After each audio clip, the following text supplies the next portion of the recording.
I'm going to show you, we have been seeing what Squad and LKFT is about, so we're going to see now what the developer build is about. As you might guess, since this is related to LKFT and what we have just seen, this fits very nicely for the kernel developers, and we're going to see why in a couple of minutes. But before I start, I am going to do something that maybe will make more sense as we progress on this presentation, which is that I'm just going to use this system and see the results as we go through this session. So let me open Jenkins here.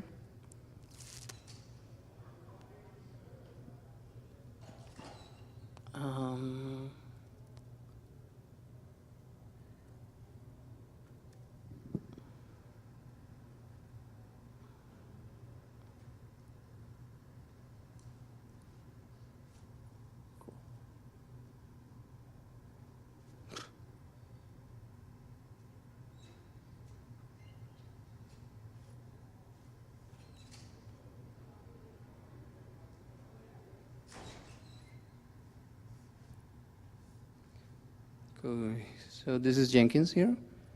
This is the developer build. I am going to create something, build one.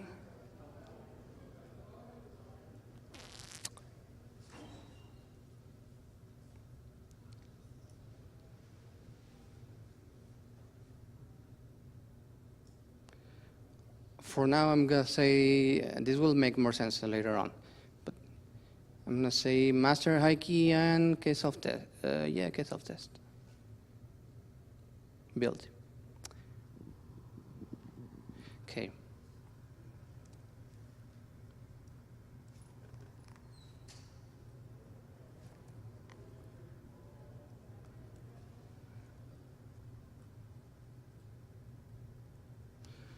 Alrighty. So this is kind of the agenda of what we will be seeing with this presentation, and it starts by saying that validation is really important. This is something that we do, that everyone as a kernel developer needs to do, and we'll talk a little bit about how the developer build works, and the origins, how it came to be, the how to use it, which will be something clearer than what I just did right now, because I had some space constraints, but we'll see. And some important notes about the kernel configuration that we are using.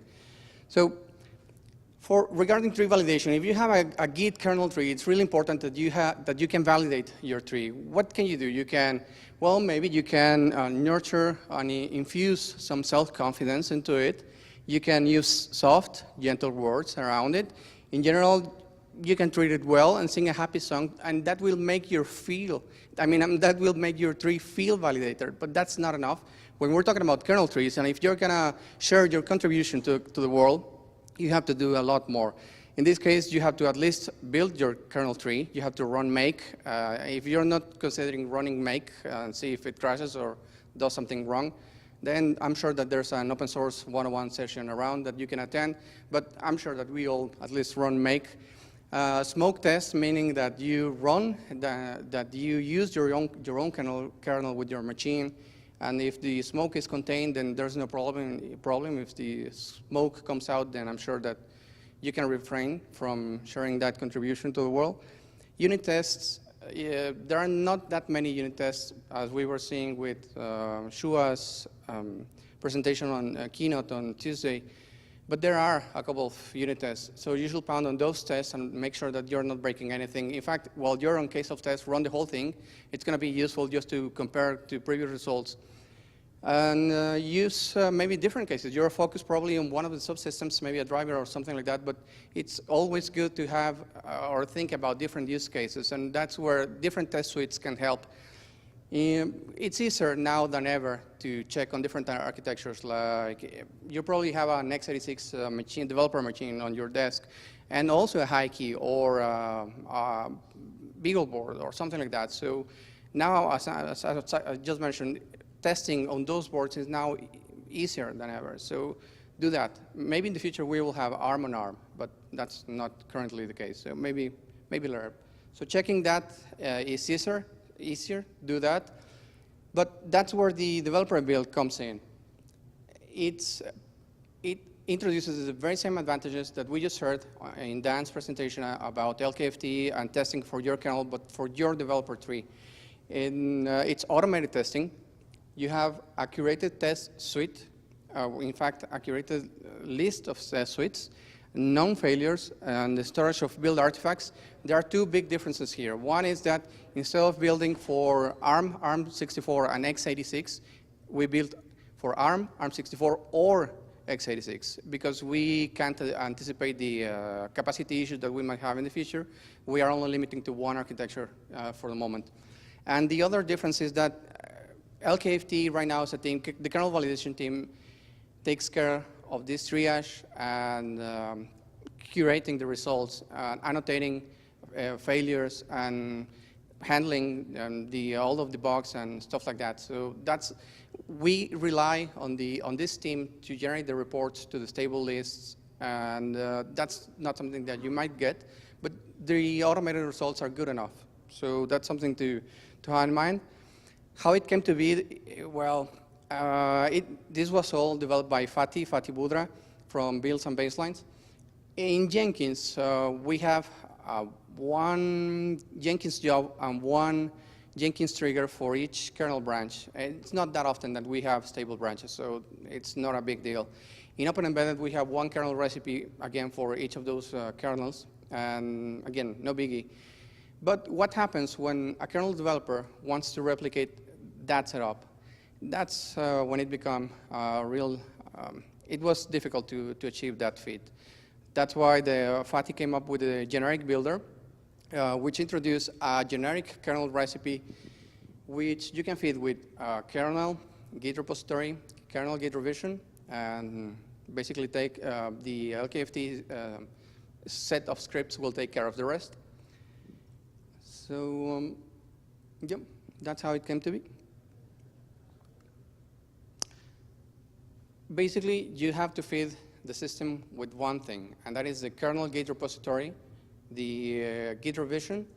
You can select the machine that you want to, or the architecture that you want to test on, and optionally, if you want to have some test results, then you can specify the test suites to run.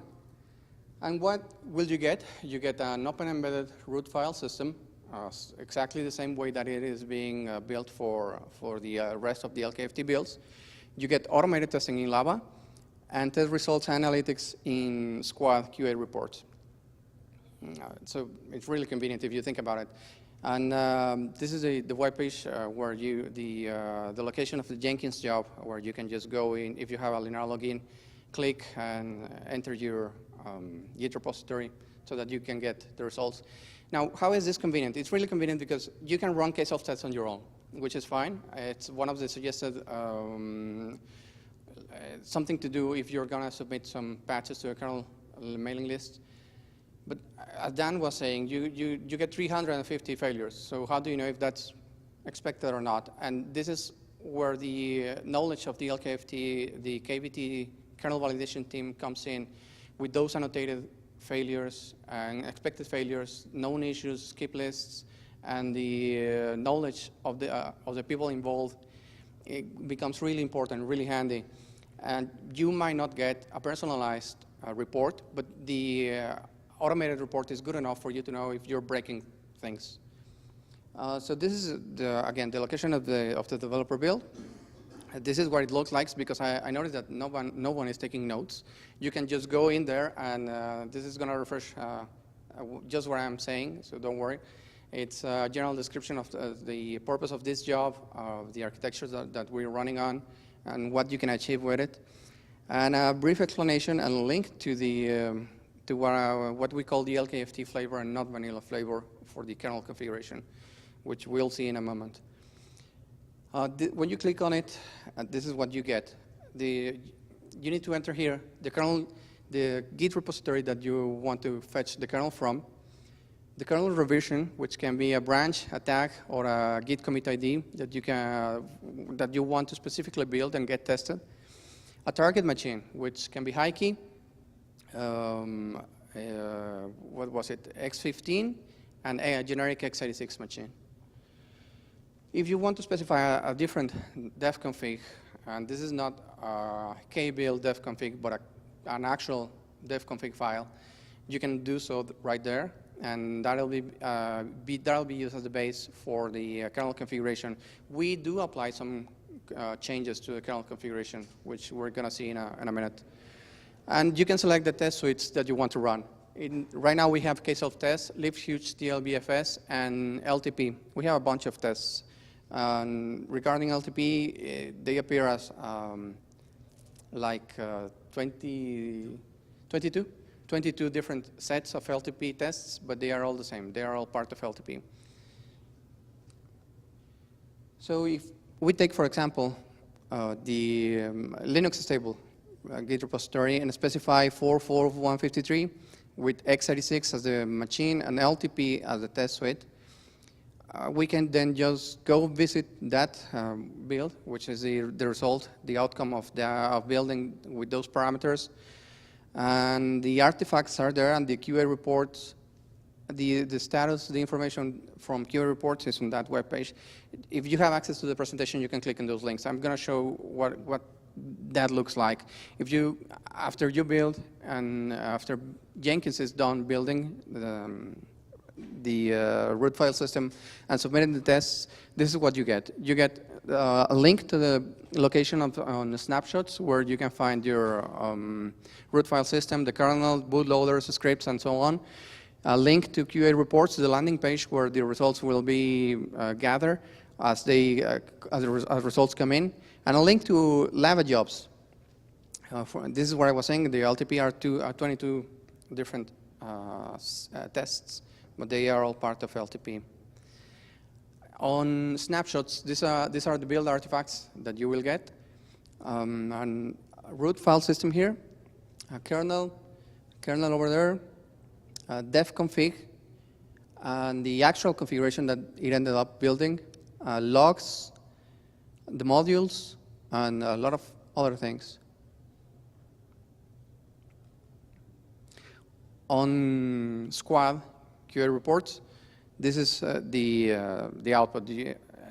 As we just saw what it looks like for the other LKFT builds, this is for exactly the same except for your kernel repository. So this is really useful, really handy. You can see if there's any regression, any failure, anything skipped, then you shouldn't worry about that. But if you see any failure, then that's something to look on. At this point, are there any questions? And this is really simple. This is really something that builds upon the efforts of LKFT, and we just saw that there was a lot of value and a need for kernel developers to replicate that so that they can test on their own. So if you have any question at this point, go ahead.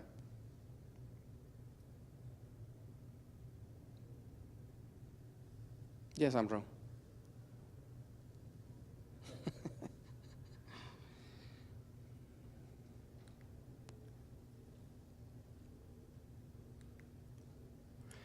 All right. So we take a def config for the kernel, but we do have to make some modifications to the def config in order to actually get some test results. And the reason for this is that we are using the reference platform builds.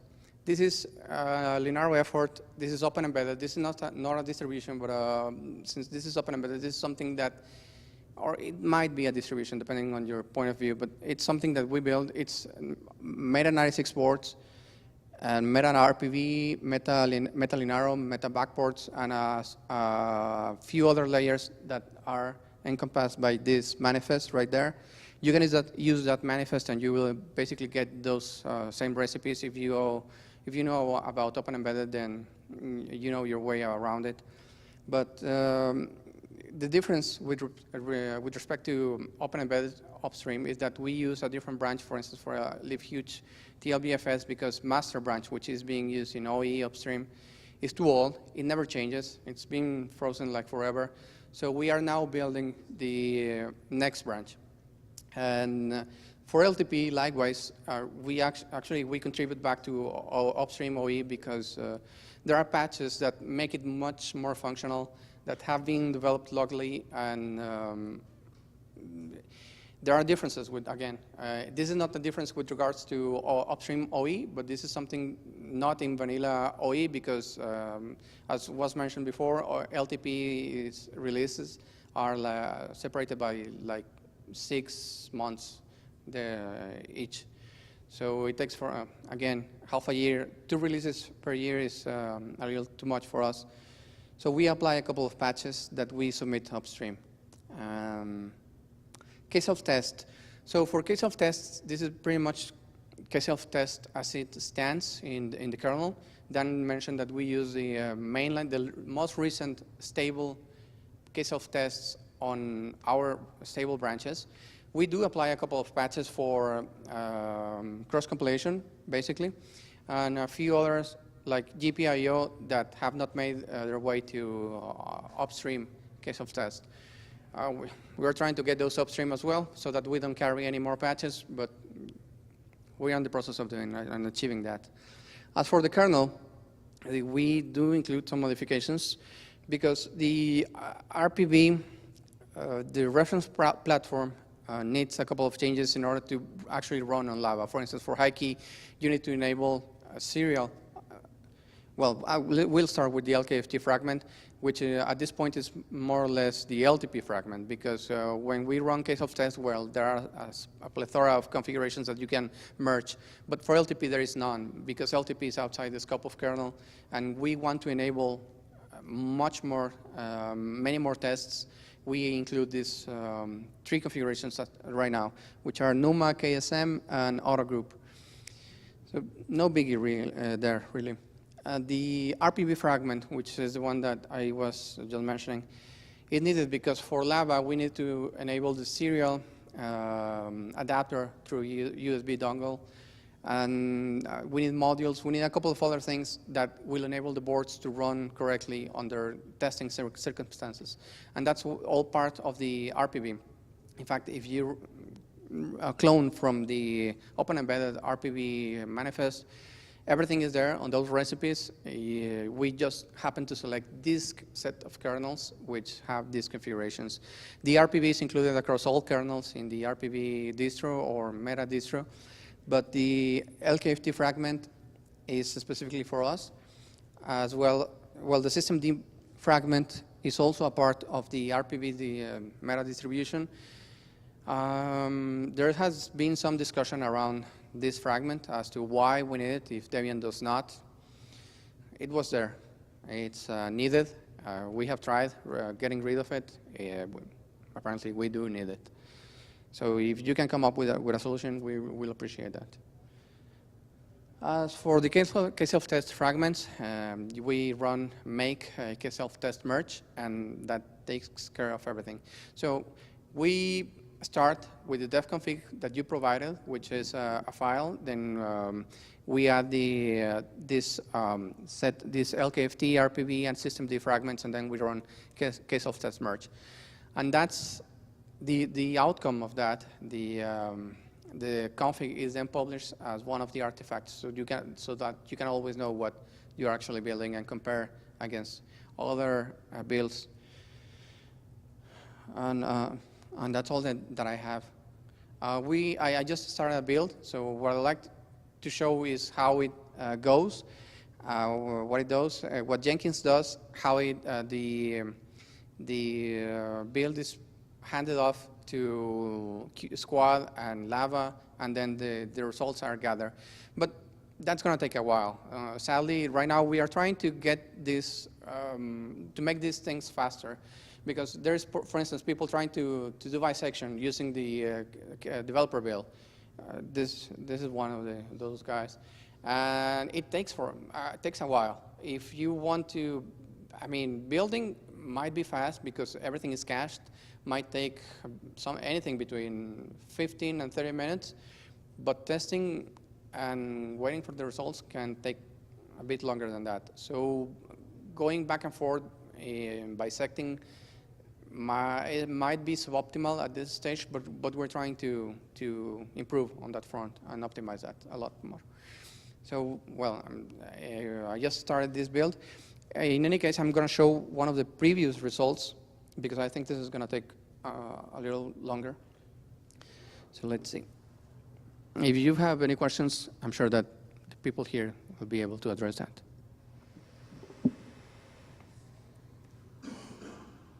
So this is what it looks like. The results, the emails that is sent, the report generated by Squad. This is the number of tests, the number of failures, pass, escape, what build it was, details that you can find on QA reports on Squad.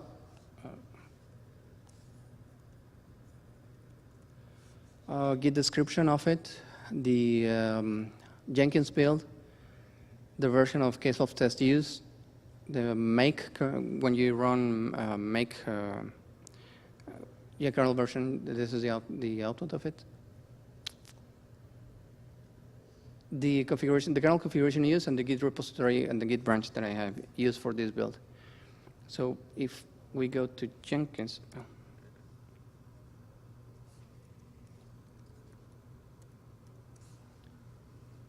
build artifacts. This is a root file system that I can then use on my machine.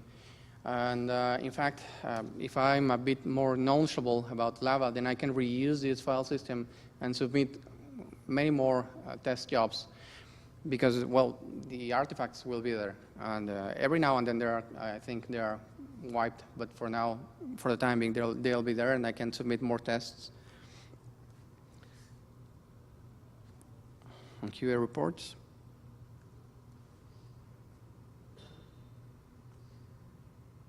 So this was x86 case of tests.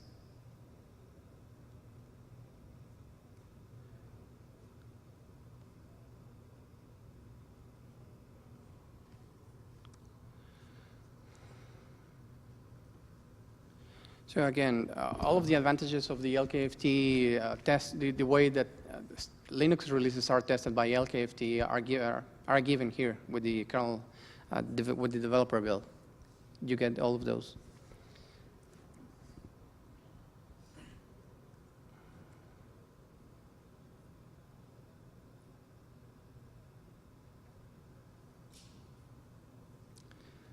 This is what I was saying. You can just take the Lava job definition,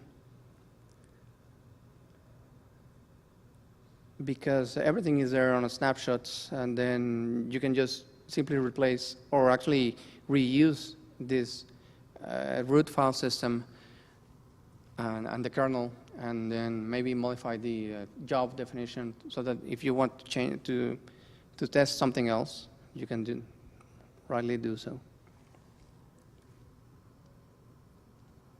And that is it.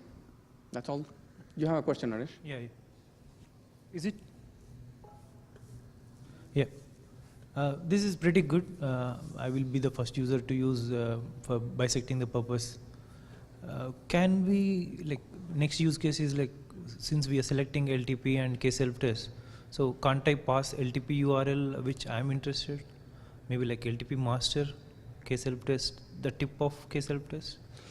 Right. At this point, that is not possible because we are, what we're trying to do here is replicate the LKFT builds for the stables, next and master, but for kernel developer Git repositories.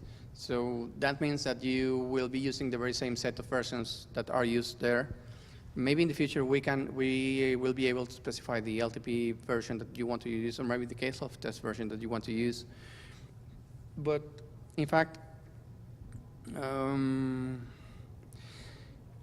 what we might be able to do is create a different target for LTP, most recent LTP, and add it to the root file system so that you can reuse that image and you can submit a different test to Lava, right? So that instead of you building the whole thing on your machine or Hackbox or whatever, you let Jenkins handle that and publish the root file system so that you can reuse that for LTP master.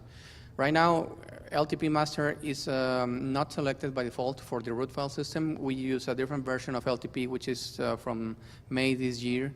We are expecting a new release anytime now. It is due this month, I think. So I think the answer is no, but I'm hoping that we can add that soon. Thank you.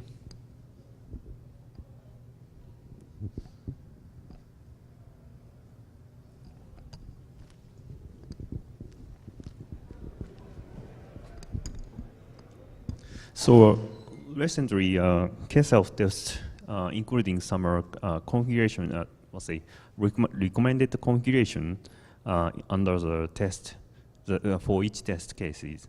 So that would you have a plan to update that K-config based on such kind of configuration options or recommended options? Is the question if we can make that optional?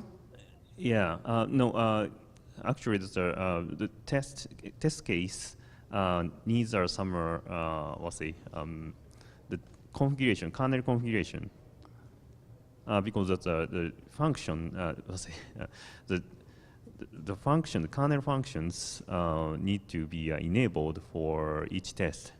So that there are some recommended configuration options, let's say, stored in each test cases. Mm-hmm. So you can you let's say build the kernel with such kind with those configurations?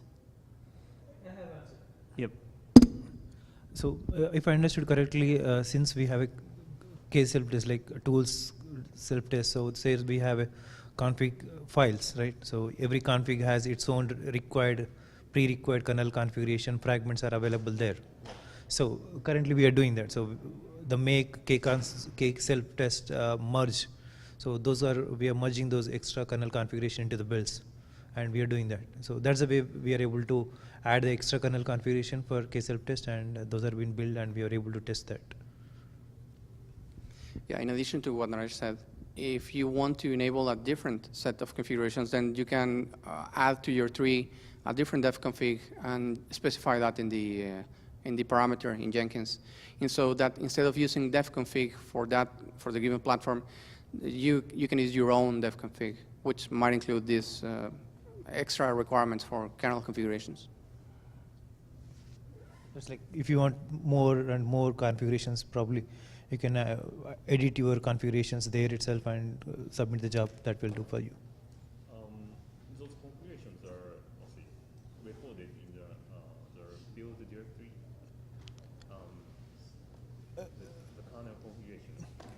So currently we can pass it as like def config for ARM64 architecture, like def config. So since you're passing your own tree, right?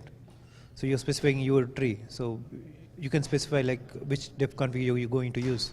So you can update your tree with the def configuration enabled with the extra kernel configuration. Then it will pull your tree. So whatever the configuration in your tree, that will be built. So that like, if you want to enable like extra debug configuration for ftrace kind of a thing, that will be pretty useful there. Thank you. Yeah, thank you.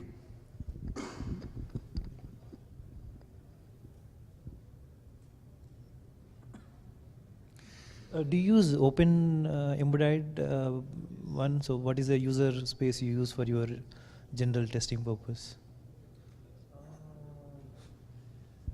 I think that's we use we have a minimal open embedded environment, but that is just including that let's say some tools and BusyBox. Yeah. Thank you. Any questions or comments, Anders? Anders.